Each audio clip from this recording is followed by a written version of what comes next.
Welcome to Elevator Paso. We have a great show lined up for you today. As you know, Elevator Paso is a program designed to bring the spotlight to those everyday heroes who nobody recognizes, as well as advice from those who have already achieved that quality of life we are all seeking. Elevator Paso's mission is to establish beacons of light in our community, and its vision is to create a movement that makes El Pasoans proud of helping each other out and raising that quality of life. The purpose for all this is the love for our community and those people in it. We have some great guests today, and I hope you enjoy the show. Stick around.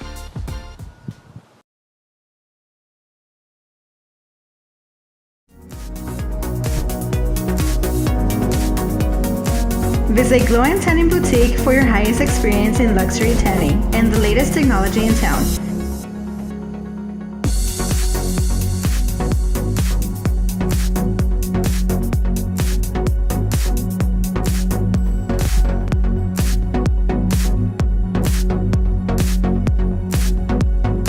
Glow Tanning and Boutique, 2106 Zaragoza. Hi, and welcome back to Elevator Paso, guys. We have made our way to Century 21 with Andrew Haggerty. Andrew, how are you? Doing great. Andrew, I want to talk a little bit about your career. It has brought an example to us that is really remarkable. Andrew has been probably one of the youngest guys with the most offices I've ever known. Andrew, tell us a little bit about that. Tell us what it takes to have that discipline to reach that quality of life we are all seeking. It all has to go from being a younger brother and growing up in the shadows of the popular kid, and one day realizing, you know, I've got to either live in the shadows or make my own. And the day it hit me is the day I went to college, and I said I can make myself whoever I want to be, and I don't like who I am now. And so I kind of taught myself to do the opposite of what I'd always done in the past. You know, don't hide in the background. Go talk to people. Go interact with people. You know, join a fraternity. Ask the girl out. Do the thing that needs to be done. You know, join the sports team. And you learn, if you're the guy that is fun and interactive, people will want to hang out with you, and people will want to be around you. And now I've gotten to the point where I gravitate to the leadership role. You know, I was put on the Building Standards Commission. In my third meeting for the city, I was elected chairman. Wow. And you know, I'm the youngest president of the Greater El Paso Association of Realtors. Ran for office, became a county commissioner, was put on I was the vice chairman of the Solid Waste Advisory Council. I was the chairman of the Homeland Security Council. Was last year elected, I was given the honor of being the elected official of the year. Was set to be president of the Rio Grande Council of Governments, but that didn't work out since it was taken out by the blue wave. It's one of those things where, you know, what you got to do is set a goal, understand what you want to become, what you want to do, and do it. And you know, that's kind of what I've done. So I guess what you're saying that it starts with having a clear vision of where you want to go? Well, you know, like I say, if you don't know where you want to be, you'll never get there. You know, you got to know what you want. You got to have a reason to get up every day. You got to have a plan, and you got to make sure you surround yourself with those people. If you set yourself with people who have no ambition, you're not going to have any either. Because people with no ambition are going to make fun of you for having one. Make sure you're not the smartest person in the room. Make sure there's someone there that can compete against you, that can push you harder. You know, I was asked one time, you know, what's the best self-help book? What's the best real estate book I can get? What's the best whatever? And the answer is the one you read. Right. You know, the answer, it's kind of like you go to the gym, and I'm not the right person to answer the question, but what's the best piece of equipment? The one that makes you lift it. You know, the one that makes you work out. And all it takes is saying, this is what I want to do. These are the steps to do it. Are you going to be willing to take those steps and follow those steps? Because it's hard. Anyone who runs for office has my absolute respect, because it is by far the hardest thing I've ever done in my life. To be nice that long, that's the hardest thing, is to have a smile on your face for that long. But to be willing to go out there and put yourself out there. Right. Especially in today's era of social media and Facebook and Twitter, and with people who have never met you are calling you horrible things. You're like, geez. We recognize that there's a genuine lack of role models in our society, mainly because of social media, that over-scrutinizing of shortcomings that people have.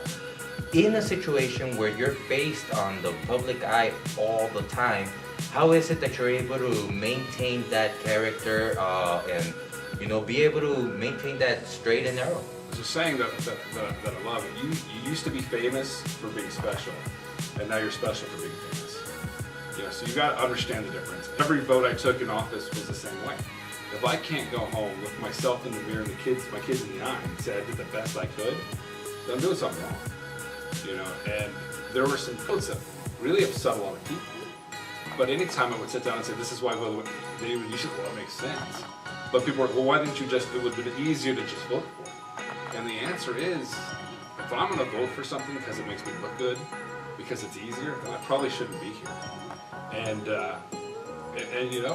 I have no regrets. I mean, even the people, and I think my biggest thing that I'm proud of, even the people I fought the hardest against for 4 years, were backing me, were supporting me, were telling me, I hope you win, because I think they understood the need and where I was coming from. I wasn't coming out of malice, I had a simple philosophy. I'm trying to make this community better, not for you, for the next generation, for my kids.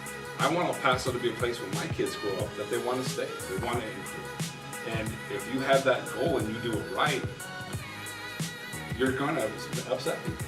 I believe it was Steve Jobs that said, you want to make everybody happy, sell ice cream. Right. So there's a couple of things you touched on right now. One of them is the fact that it's not easy. Regardless of what you do out there, life isn't easy in general. It's something that you gotta face here. You gotta be working hard towards. And the other aspect of this is the fact that you had an anchor of character that, regardless of going against the wave, regardless of anything else, you had a vision of a higher purpose, the well-being of the community mainly. Are these two fundamentals something you say is necessary for everybody to start raising their quality of life? I don't care if it's business, I don't care if it's politics, I don't care whatever it is. If you're out for what can I get out of it, then you're going to lose. And you may win short term, but you're going to lose. Our goal in a real estate transaction, our goal in life is everybody wins. There's no reason not to. If you're out for the quick buck, if you're out for the easy buck, you're going to be out quick, because you've got to create that long-term goal and long-term set. And is it easy? Is it? Nothing's easy. Nothing. I don't care what job you're in. There's a reason it's called work. Right. Even if you love it, there's days you're going to be like, you know what? I'd rather be doing something else. Right. But if you can get up every day and go, you know what? Even my tough days are pretty good. Then you're doing something right. So we have a vision, we have the determination, and we have rules that we gotta follow. Andrew, you've been awesome. Thank you so much for your advices. Thank you for the time that you've given us, and we look forward to being back in touch with you. Absolutely. Thank you so much. Thank you. All right.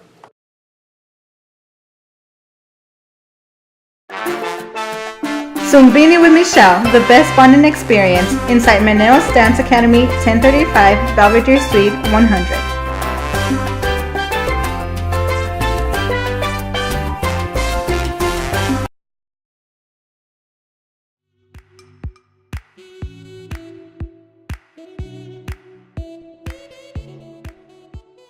Some of the benefits of tanning are not only to get a great color, but it can also help with blood pressure, reduce stress, and you can bring up your vitamin D levels. People also enjoy tanning not only to get rid of tan lines, but to also help with muscle definition. While you're in the tanning beds, you can also take time to relax, even though it's only a 10-minute session or less. Here at Glow Tanning, the Luxura beds also offer aromatherapy and surround sound system, which you can also relax and listen to your favorite tunes, and it just gives them a zen kind of feeling while they're sitting in the bed. I think people will enjoy the beds here more than anywhere else in town because they are more high-tech. They offer more technology in the bed itself, and they're wider, bigger, more relaxing, along with curved acrylic for a more relaxing lay-down experience while you're tanning.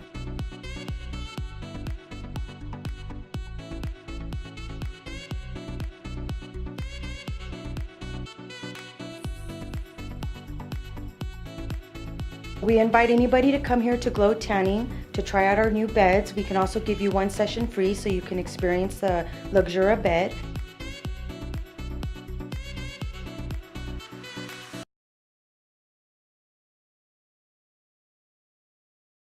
Hi friends and welcome back. We are here at 10th Planet Jiu-Jitsu El Paso with Chris Chavez, a black belt under Eddie Bravo. Chris, how are you? I'm doing good. How about you, Caleb? Doing good, doing well. Chris, tell us a little bit about yourself and how you got involved in all this. The adrenaline rush from being in like fights and stuff like that. That's the reason why I actually got into it. But as like the years went by and stuff like that, it just completely changed my life. As cliche as that may sound, it just teaches you so many things, that life lessons, and just into one room that probably takes years and years for people to experience. Now, something that I tell all, even like parents when they're trying to sign up kids or even just adults, it's not just about learning how to defend yourself or being in better shape.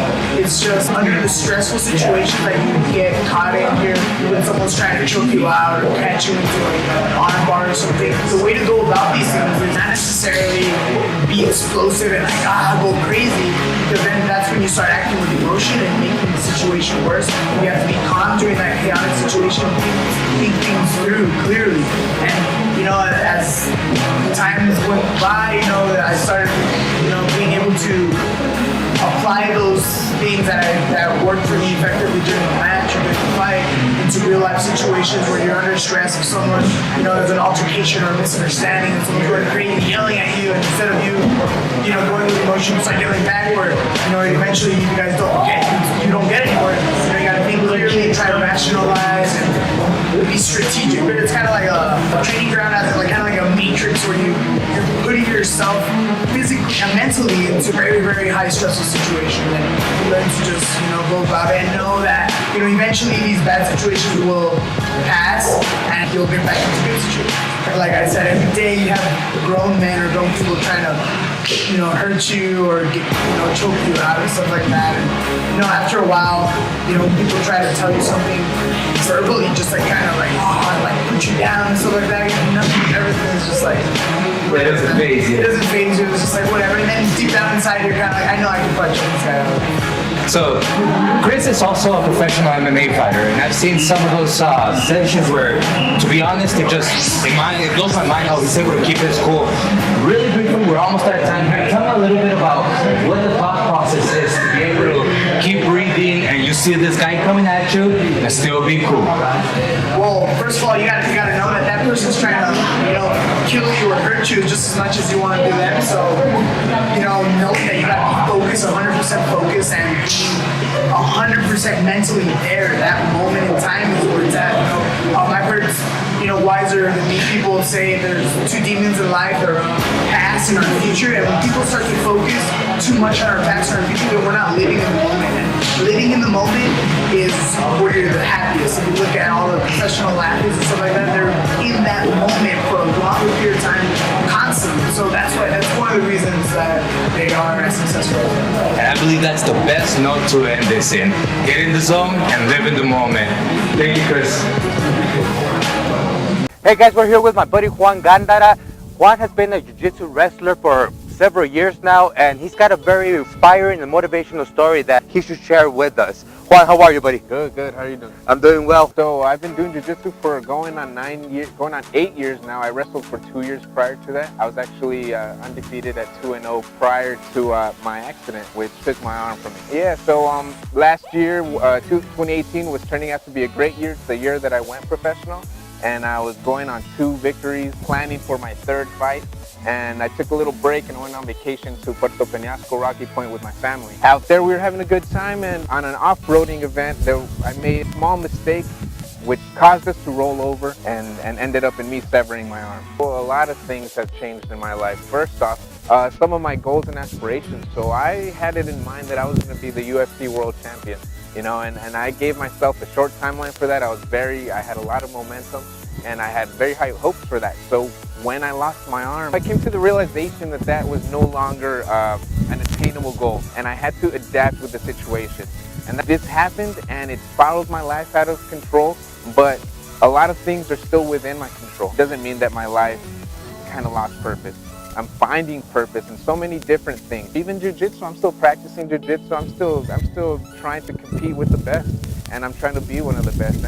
And what really bugs me, I've been told this phrase so many times, and it's everything happens for a reason. The thing to keep in mind is that there are some things that are just out of your control, but a lot of things aren't. A lot of things you still hold agency to. For example, just you giving me this platform to share my story, right, is an opportunity to share that, to inspire, maybe even guide my career in a different venture, maybe not from fighting, but to maybe report fighting. And as cliche as it sounds, the doors that this close makes me look at different doors, and then we work towards that. The key is to just not stay static. Whenever tragedy hits, it's a sad time in your life, but it's also an opportunity to assess what's in your control and work with that.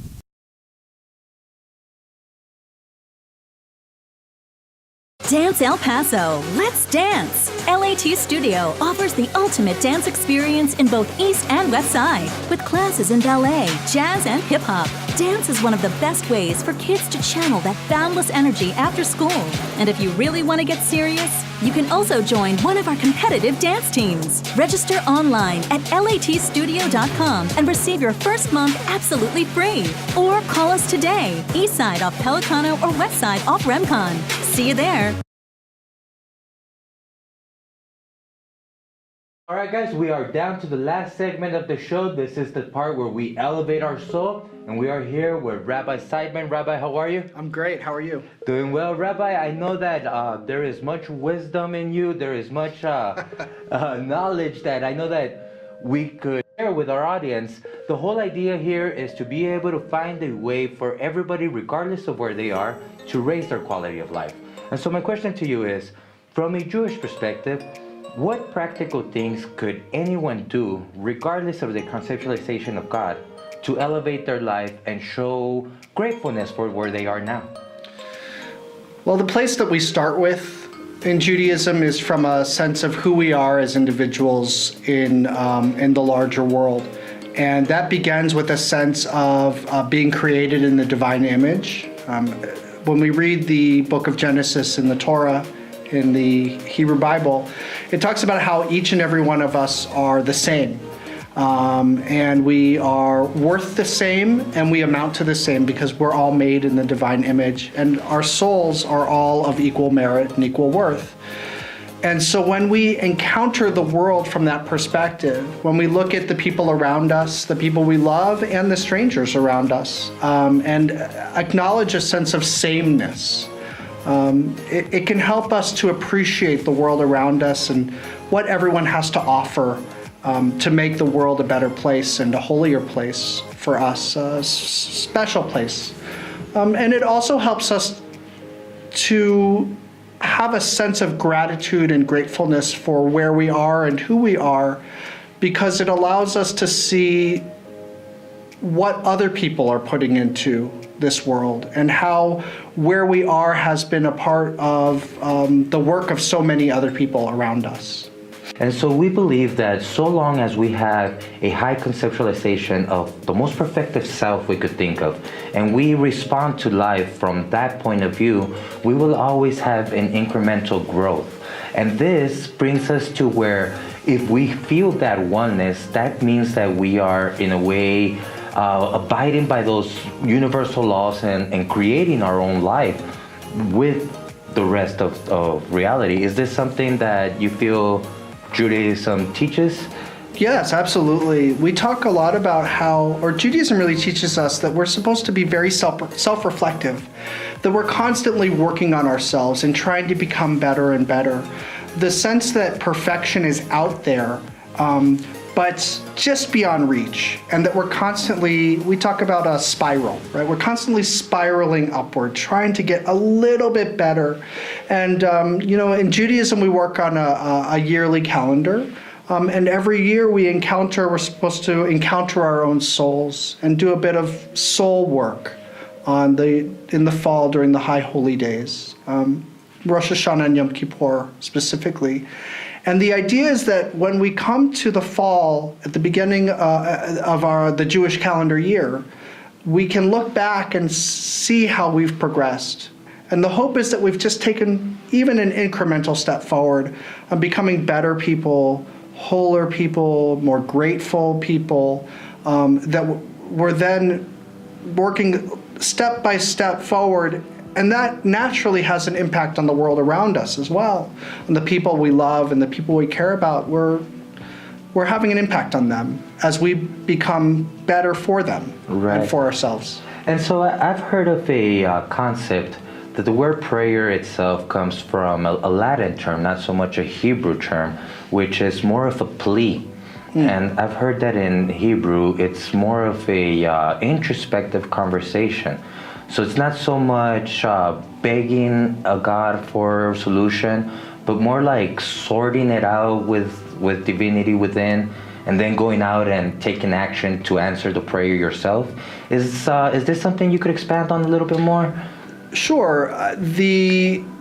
We're a liturgical tradition, so every time we get together to pray, the prayers are the same. The evening prayer service, it's the same liturgy every evening. The morning prayer service is the same prayers every morning. And the idea is that we're constantly working on these traits within ourselves to help us become better. We're constantly thinking about how do we become the people that we can become, and how does that influence us and inspire us to go out into the world, to go out from the service, out from prayer, into the world, to live out the prayer that we are praying in worship. That's an ongoing process, but it requires that bit of introspection, and it also requires that when we leave the service, the work is only beginning. Right. And while we're in the service, we're doing some reflection on how we've been doing. How is it that I'm able to have a measure of when my truth seems to be lacking? That it's a challenging balance, and that is our humanity at work. We are a constantly evolving and changing people. We as individuals are never the same. In every moment, we're different. And what we need to work on for ourselves now may be different from what we need to work on tomorrow. And the honesty that is involved with that is also saying to ourselves, I'm a work in progress, and that's okay. It gets very easy to become depressed when we take ourselves honestly and realize how much work we have to do and how much farther we have to go to become better people.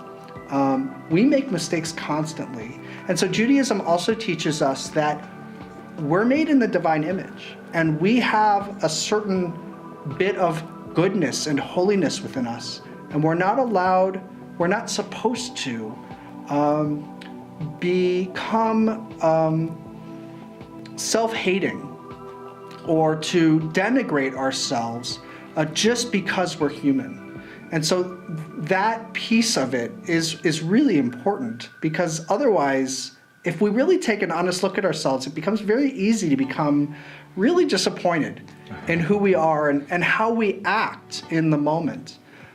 But what we have to do is we have to acknowledge that there's always work to do, and it's a constant but evolving process. And I believe that is exactly the point and purpose of this program, where we are able to balance ourselves in such a way where we are being very honest about our lacks as well as our strengths, and keep a balance to where not too cocky and not depressed. Sure.